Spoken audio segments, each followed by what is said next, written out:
Friends, இன்றைக்கி வந்து எல்லோரும் கேட்ட லாங் வீடியோ தான். காலையில் எங்கள் அம்மாவை திறந்து விட சொல்லியிருந்தேன். அதனால் கொஞ்சம் தான் தீனி போட சொன்னேன், ஏன்னா காட்டுப்புறாங்க வந்து சாப்பிட்டு போயிருதுன்ட்டு. இப்போ நம்ம கொஞ்சம் எக்ஸ்ட்ரா தீனி எடுத்துகிட்டு வந்துருக்கோம் எங்களுக்கு போடலான்ட்டு. எல்லோரும் பசியில் இருக்காங்க, அதனால தான் ரெடியாக இருக்காங்க. என்னடா நாளையே நாள் இருக்குன்னு பார்க்காதீங்க. பேலன்ஸ்லாம் அங்கே உட்காந்துருக்காங்க பாருங்கள், மேலே தெரியும்னு நினைக்கிறேன். எல்லாம் அங்கே உட்காந்துட்ருக்காங்க. ஃபஸ்ட்டு இவங்க தீனி போடுறதுக்கு முன்னாடி முதல்ல புறாங்களை ஓட்டி விட்டுருவோம். நிறைய பேர் கேட்டிருந்தாங்க, புறாங்களை பறக்க விட்டு காட்டுங்க ப்ரோ, நீங்கள் விரட்டி விட்டு பறக்க விடுங்க அப்படிலாம் கேட்டிருந்தாங்க. அதுக்கு முதல்ல ஏதாச்சும் ஒரு ஆயுதத்தை எடுத்துப்போம் ஃபஸ்ட்டு அதுங்க பறக்க விடுறதுக்கு. அப்பா பிச்சுட்டேன் ஒரு வழியாக. இப்போ வந்து இதை வச்சு ஓட்டுவோம் அவனுங்கள. இப்போ ரெக்கை வளர்ந்துட்ருக்கோம். ஒன்று பறந்துருச்சு. அப்படியே இப்போ எல்லோரையும் பறக்க விடுவோம்.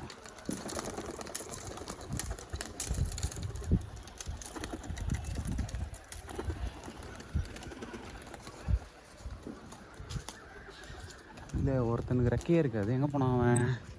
இதோ இருக்கான். சரி, பயந்துட்டேன். என் ஃப்ரெண்டுக்கிட்ட கொடுத்துருந்தேன். அவங்க வீட்டில் பறக்கூடக்கூடாதுன்னு சொல்லிட்டு அது ரெக்கையை கொஞ்சம் பிடுங்கி விட்டாங்க. அது இன்னும் வளர்த்து லேட் ஆகும், எப்படியும் 2 மாதம். இப்போ மற்றவங்க எல்லாம் பறக்கிறாங்க. இறங்க தான் ட்ரை பண்ணுவாங்கன்னு நினைக்கிறேன், ஏன்னா மேலே 2 உட்காண்ட்ருக்கு. அப்புறம் வந்து நிறைய பேர் கேட்டிருந்தாங்க, கர்ணாப்புறா வந்து பல்ட்டி அடிக்குதா ப்ரோ அப்படின்னு சொல்லிட்டு. வந்து மேல் வந்து நம்ம ஃபஸ்ட்டு வாங்கிட்டு வந்தோம்ல, அங்கேருந்து மேல் வந்துச்சுல, அந்த மேல் வந்து பெல்ட்டி அடித்து பார்த்துருக்கேன் நான். அதுவே ஃபீமேல் வந்து பெல்ட்டி அடித்து நான் பார்க்கல. அது ட்ரை பண்ணுது, வளையறதுக்கெலாம் ட்ரை பண்ணுது, ஆனால் பெல்ட்டி அடிக்கலை. எனக்கு தெரிஞ்சு அது கிராஸாக தான் இருக்கும்னு நினைக்கிறேன். இன்னொன்று எல்லாம் ஒன்றா பறப்பாங்கன்னு பார்த்தா ஏடா கூடமாக பறந்துட்டுருக்கானுங்க.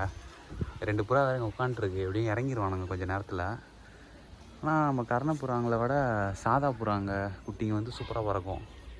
அதுங்க செம்மையாக பறக்குது, ரொம்ப நேரம் பறக்கும் டைம் எடுத்து. ஏன்னா இதுங்க வந்து உட்காந்தாலும் அதுவும் வந்து உட்காந்துரும். இப்போ எல்லோரும் கும்பலாக பறந்துட்டுருக்காங்க. இதுக்கு எப்போ ரெக்க வளர்ந்தே தெரில, இவனும் பறக்க ஆரம்பிச்சிட்டான். அவ்வளோதான், ஒன்று வந்து இறங்கிருச்சு. ஃபஸ்ட்டு இது வந்து இறங்கிடும், அவ்வளோதான். அப்படியே ஒன்றொருத்தராக வந்து இறங்குவானுங்க லைனாக.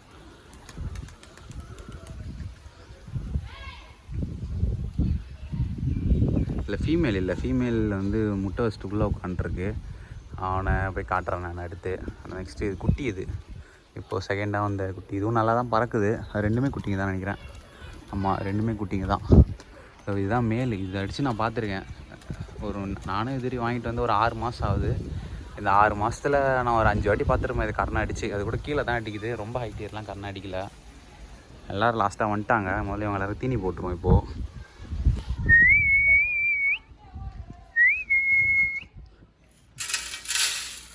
போட்டேன். இப்போ எல்லாம் இறங்குவானுங்க ஒருத்தனா. அந்த பக்கம் போயிட்டா கொஞ்சம் கரெக்டாக இருக்கும்னு நினைக்கிறேன். அந்த பக்கம் போயிடுறேன். இப்போ நல்லா தெரியுது, எல்லாம் இறங்கிட்டாங்க. பசி, சரியான பசியில் இருக்கானுங்க போல், அடிச்சுட்டு சாப்பிட்றாங்க. ஆனால் இந்த டைமில் இப்படி பசிச்சதுக்கப்புறம் போட்டால் தான் அவனுங்களும் வேஸ்ட் பண்ணாமல் சாப்பிட்றானுங்க. காலையிலே நான் மொத்தையும் போட்டு போயிடுறேன்னா கொழுப்பு எடுத்துகிட்டு அப்படியே வச்சுட்டு போயிடுறானுங்க. காட்டு போகிறாங்க வந்து சாப்பிட்டு போயிடுது இவனுங்க வச்ச சாப்பாட்டிலலாம். இப்போ அதுங்க வர்றதுமே வந்து லைட்டாக சிக்கன் தான். அது கிண்ணத்தை ஏதோ ஒன்று ஊற்றி விட்டுருச்சு. அதை பார்த்து எல்லாம் பயந்து செதறி ஓட்டுறானுங்க, வேறு ஒன்றும் இல்லை. காட்டுப்புறாங்கட்டு சாப்பிட்டுட்டு போயிடுது. ஃபீமேல் கூட வெளியே வந்துருச்சு. நான் வந்து கூண்டுள்ள இருக்கிறதெல்லாம் காட்டுறேன். ஆனால் இவங்களோட இருக்கும்போதே நம்மளுக்கு ஒரு மாதிரி வைப்பாக தான் இருக்குது. ஆனால் இப்போது எதுவுமே கர்ணப்புறாவாக நம்ம கன்சிடர் பண்ணிக்க முடியாது. ஃப்ரெண்டுக்கிட்டேருந்து ஒரு ஜோடி வாங்கிட்டு வந்தேன் நான் கர்ணப்புறா. ஆனால் வந்து அதில் ஒன்றுத்துக்கு ஃபீமேலுக்கு வந்து கொஞ்சம் டல்லாகவே இருந்துச்சு. அப்புறம் பார்த்தா கொஞ்சம் சுக்காகி தலையாட்டி ஆயிடுச்சு. அப்புறம் அதை காப்பாற்ற முடியல, இறந்துருச்சு. சரி, மேலும் நான் கொடுத்துட்டு எனக்கு ஜோடியாகவே கொடுங்க அப்படின்னு சொல்லிவிட்டு, அதனால் இன்னொரு புறா வாங்கிட்டு வரணும். இந்த வீக் வர சொன்னாங்க. சரி, சாதா புறா வச்சு எடுத்துக்கோங்க அப்படின்னு சொல்லிவிட்டு நான் இந்த வீக் போயிட்டு பார்ப்பேன். அதே மாதிரி வந்து இந்த குட்டி புதுசாக பிறந்துச்சு. இந்த குட்டி பார்த்திங்கன்னா அப்புறம் காலெல்லாம் அம்மை போட்டிருக்கு, ஃபேஸில் அம்மை போட்டிருக்கு. இது என்ன பண்ணுறதுன்னு தெரியல. நானும் மாடிக்கே வரதில்லை சரியா. இப்போ அம்மை போட்டதுக்கு என்ன பண்ணுறதுன்னு தெரியல. உங்களுக்கு தெரிஞ்சால் நீங்கள் சொல்லுங்கள். எல்லாமே பார்க்க அழகாக இருக்குல்ல குட்டிங்கள்லாம். வாங்கிட்டு வந்தேன் 4 5 வாங்கிட்டு வந்தேன். இதுவே 3 புறாவை பறக்க விட்டேன், 4 புறாவை. பரவாயில்ல, ஆனால் புறாங்க நிறையா நமக்கு ராசி இருக்குது, புறாங்க சேர்ந்துருச்சு. ஆனால் அது அம்மை போட்டிருக்கு, அது மட்டும் என்ன பண்ணுறதுன்னு தெரில, ஐடியா இல்லை. கரெக்டாக அந்த புறா தான் அது பறந்து போகுது பாருங்கள், அதுக்கு தான் என்ன பண்ணுறது ஐடியா இல்லை. தெரிஞ்சால் சொல்லுங்கள். மற்றபடி எல்லோரும் ஓகேவாக தான் இருக்காங்க, ஹெல்த்தியாகவே இருக்காங்க. நான் வேறு ஷெல்லு வேறு வைக்கவே இல்லை, எக் ஷெல்லு. இப்போது கூண்டுள்ள பார்க்கலாம். பயந்து போய் அங்கே நின்றுருக்கு. முட்டை ஏதாச்சும் வச்சுருக்காங்களான்னு பார்ப்போம். உள்ள யார் உட்காந்துருக்கா? ஃபீமேல் தான் முட்டை வச்சுருக்குன்னு நினைக்கிறேன். டிஸ்டர்ப் பண்ணணும்னா கீழேயும் வந்து ஒரு முட்டை தான் இருக்கா, 2 முட்டை இருக்குது. ஓகே, நான் 2 முட்டை வேஸ்ட்டாக போயிடுச்சு. கர்ணப்புறா முட்டையை நான் சாதா புறாக மாற்றி வச்சுருந்தேன். இப்போ பிரச்சனை ஒரு சிக்கு கூட எடுக்கல, எல்லாமே வேஸ்ட்டாக போச்சு. சரி பரவாயில்ல, அதுவும் ஒரு டைம் எடுத்த மாதிரி ஆயிரும். இதில் இவ்வளோ பேர் இருக்காங்க. அனுமே கொஞ்சம் சாதா புறாலாம் குறைச்சிட்டு கர்ணப்புறாங்க தான் ஃபுல்லாக செட் பண்ணணும். இதுக்கப்புறம் நம்ம அதை கண்ணையாக கன்சிடர் பண்ணிக்க முடியாது. மேக்ஸிமம் 600 அதை கொடுத்துட்டு எப்போச்சும் தான் அடிக்கும். அதுவே அந்த ப்ரௌன் ஃபஸ்ட்டு போகிற அந்த ப்ரௌன் இருக்குல்ல, அங்கே இருக்குல்ல, அது அடித்து நான் பார்த்துருக்கேன். அதுவும் நல்லா தான் அடிக்குது. ஆனால் சுத்தமாக பறக்க மாட்டேங்குது. சரியான மஸ்த் ஆகிட்டுருக்கு. அதுவும் ஜோடி ஆயிடுச்சு. அந்த செகண்ட் கிளச்சில் பொறுத்த ஃபீமேலும் அந்த மேலும் இங்கே தெரியல உள்ள சண்டை போடுறது பாருங்கள் சாப்பிட விடாமல், அது வந்து ஜோடி ஆயிடுச்சு. இதுக்கு இன்னும் எதுவுமே ஜோடி கிடைக்கல. மோஸ்ட்டாக எல்லா புறாவையும் கழிச்சு விட்டு மறுபடியும் கர்ணப்புறாவாக செட் பண்ணணும். அதான் பிளான் பண்ணி வச்சுருக்கேன். பார்ப்போம் அது எந்த அளவுக்கு நடக்கும்னு தெரில. கூண்டு வேறு அப்கிரேட் பண்ணோம். ஆனால் இப்போதைக்கு வந்து மைக் வாங்கலாம் யூடியூப்காக அப்படின்னு சொல்லிட்டு அது காசு எடுத்துகிட்ருக்கேன். அதுக்கப்புறம் தான் கூண்டு மாற்றணும். பார்ப்போம் அதெல்லாம் நடக்கும். எப்படியும் நெக்ஸ்ட் மந்த்குள்ளே கூண்டையும் சரி பண்ணிவிடுவேன் எப்படியும் மேக்ஸிமம். இதுதான் நம்மக்கிட்ட இருக்க போகிறாங்க. இது வரைக்கும் ஒரு 12 பேர் வந்துட்டாங்க. உள்ளே ஒரு 4 முட்டை இருக்குது. ஆனால் கரெக்டாக பொரிச்சிடுறாங்க எல்லா முட்டையுமே, மிஸ் ஆகிறதுலாம் இல்லை. முட்டைலாம் கரெக்டாக பொரிஞ்சிருது. சரி நம்ம கீழே போயிட்டு நெக்ஸ்ட்டு வேறு நல்லா இருக்குது நம்ம வீட்டில் அப்படின்னு பார்ப்போம். ஓகே, அடுத்து இப்போது இங்கே மாடுங்க தான் கட்டி வச்சுருப்போம். ஆனால் இப்போ எதுவுமே எல்லாம் வெளியே போயிடுச்சு மேயறதுக்கு. ஒன்று சனியாக இருக்குது, அதனால் அதை தூரமாக கட்டி வச்சுருக்காங்க. மற்ற 3 இல்லை, ஒரு பெரிய மாடு, மீதி 2 கன்றுக்குட்டி, அது 2 மேயறதுக்கு போயிருக்கு. இப்போ இந்த இடத்துக்கு ஏன் வந்திருக்கேன்னா, இங்கே வந்து மீன் இருக்குது. இங்கே தான் மீனை வச்சு வளர்த்துட்ருக்கேன். இப்போ மீன் பார்ப்போம். தண்ணி வேறு ரொம்ப கம்மியாகிடுச்சு, ஃபுல்லாக தான் இருக்குது. இன்னும் ஃபுட்டு போடல இவங்களுக்கு. ஃபுட்டு போட்டுருவோம். மாட்டுறாங்களான்னு பார்ப்போம். பிடிக்கிறதுக்கெலாம் வலை எதுவும் இல்லை, கண்ணில் மாட்டுறாங்களான்னு தான் பார்ப்போம்னு சொன்னேன். கப்பி தான் குட்டி போட்டுனே இருக்குது. இதில் தெரிதான்னு தெரில, ஆனால் கப்பி குட்டிங்க தான் நிறைய இருக்குது. கொச்சன்னு இருக்குது, உள்ள கருப்பு கருப்பாக இருக்குது. இப்போ கொஞ்சம் வெளிச்சமாக தெரியும். அது சைட்லலாம் பாருங்கள், மாலி தான் ஜாஸ்தியாக இருக்க மாதிரி இருக்கும். ஆனால் கப்பிங்க கொச்சன்னு இருக்குது.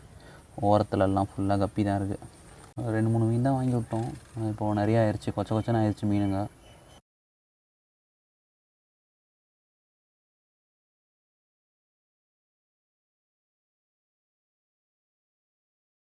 மற்றபடி பார்த்தோன்ட்டா ஒன்றும் இல்லை.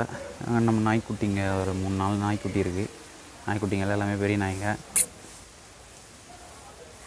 கூப்பிட்டோன்னே வரான், ஆனால் அவனுக்கு போடுறதுக்கு தான் ஒன்றும் இல்லை. நீங்கள் எல்லா வீடியோலையுமே பார்த்துருப்பீங்க இவனை. ஆக்சுவலாக பொண்ணு ஃபஸ்ட் வாட்டி குட்டி போட்டுச்சு, ஆனால் அந்த குட்டி எதுவுமே பிழைக்கல. வேறு நாய் சாப்பிட்டு போயிடுச்சா இல்லை என்னாச்சுன்னு தெரில. அது ஒரு மேல் நாய், ஆனால் இதுதான் ஆதிக்கம் பண்ணோம். அதுக்கு சாப்பாடு கொடுக்காம இதே சாப்பிட்றோம். முதல்ல 2மே சாப்பாடு சாப்பிடாதுங்க. பிஸ்கெட் போட்டால் சாப்பிடும், அப்படிலாம் கறியாக போடணும். சாப்பாடெலாம் சாப்பிட மாட்டாங்க இவங்க. அவ்வளோதான் இவங்கக்கிட்ட. நெக்ஸ்ட்டு பார்த்தா அவ்வளோதான், நம்மகிட்ட ஃபுல்லாக செடிங்க தான் ஜாஸ்தியாக இருக்கும். என்ன செடின்னு தெரியல, குரோட்டன்ஸ், எதுனா பட்ரோஸ், ஏதோ எங்கள் அம்மா காமெடி பண்ணி வச்சுருக்காங்க. மிளகா செடி, இது வந்து ஆஃபீஸில் வந்து எடுத்துகிட்டு வந்த செடிங்க. ஒரு ஈவெண்ட் அப்போ கொடுத்தாங்க. அது செடி மாற்றவே இல்லை, அப்படியே இருக்குது. அங்கே ஃபுல்லாக தானாக வளர்ந்த துளசி. அதுதான் இங்கே வந்து மஞ்சள் செடிங்க. இங்கே ஒரு துளசி. இதுதான் வந்து அவ்வளோ குட்டிங்க போட்டதுக்கு காரணம். அவ்வளோதான் இப்போதைக்குங்க. நல்லா வந்து பட்னி போட்டதுக்கப்புறம் சாப்பாடு போட்டால் எப்படி சாப்பிட்றானுங்க பாருங்கள். மொத்தத்தையும் காலி பண்ணிட்டானுங்க. மறுபடியும் இன்னொரு வாட்டி போடணும். இவங்களுக்கு பசி ஜாஸ்தியாக இருக்குது. கீழே போயிட்டு வரத்துக்குள்ளே இன்னும் ஒரு நம்ம 10 நிமிஷம் போயிருமா, கீழே 5 நிமிஷம் தான் இருக்கும். அதுக்குள்ளே ஃபுல்லாக சாப்பிட்டாங்க. மாடு எங்கேயோ கட்டி வச்சுருந்தாங்க. முந்தானத்தை அடித்த மழைக்கு இந்த ஓலை பாருங்கள் மேலே போட்டு வச்சுருந்தது வந்து கீழே போய் எகிரி விழுந்துருச்சு. அவ்வளோதான். மாடு தான் எங்கே கட்டியிருக்காங்கன்னு தெரில. இதுதான் நம்ம சைடில் இருக்க திப்பை. நான் எல்லா வீடியோ சொல்லுவேன், நம்மளோட இறந்து போன ஜீவன்களை புதைக்கிற இடம் அதுதான். சின்ன திப்பை, மாடு சாணி கொட்டுற இடம். அது நாங்கள் தெலுங்கில் திப்புன்னு சொல்லுவாங்க எங்கள் வீட்டு சைடில். எனக்கு அதே மாதிரி பழகிருச்சு, வேறு ஒன்றும் இல்லை. இது ஒரு வித்தியாசமான செடி, முள் செடி மாதிரி இருக்கும். வெயில் காலத்தில் மட்டும் தான் பூ பூக்கும். அவ்வளோதான் இப்போதைக்கு. நம்ம மாடை மட்டும் லேட்டராக நைட்டு வந்துடும் நினைக்கிறாதுங்க. எப்படியும் அந்த 3 திருடுங்க வராது. இந்த பெரிய மாடை மட்டும் பிடிச்சி வந்து கட்டுவாங்க இப்படி வீட்டில். அதை மட்டும் நான் நைட்டு வீடியோ எடுத்து அப்புறம் மொத்தமாக ஒரே வீடியோவாக போடுறேன்.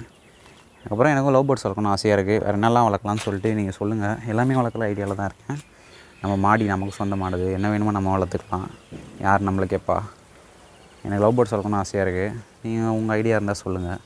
அதேமாதிரி அதையும் வாங்கிடலாம். இந்த கூண்டு ரெடி பண்ணதுக்கப்புறம் நெக்ஸ்ட்டு அதெல்லாம் வாங்கி நானும் வீடியோ போடுறேன். சரி, ஓகே, பாய் ஃப்ரெண்ட்ஸ். இதோட இந்த வீடியோ முடிச்சிக்கலாம். நான் நைட்டு மாடினதுக்கப்புறம் போட்டு பேலன்ஸ் போட்டுடுறேன்.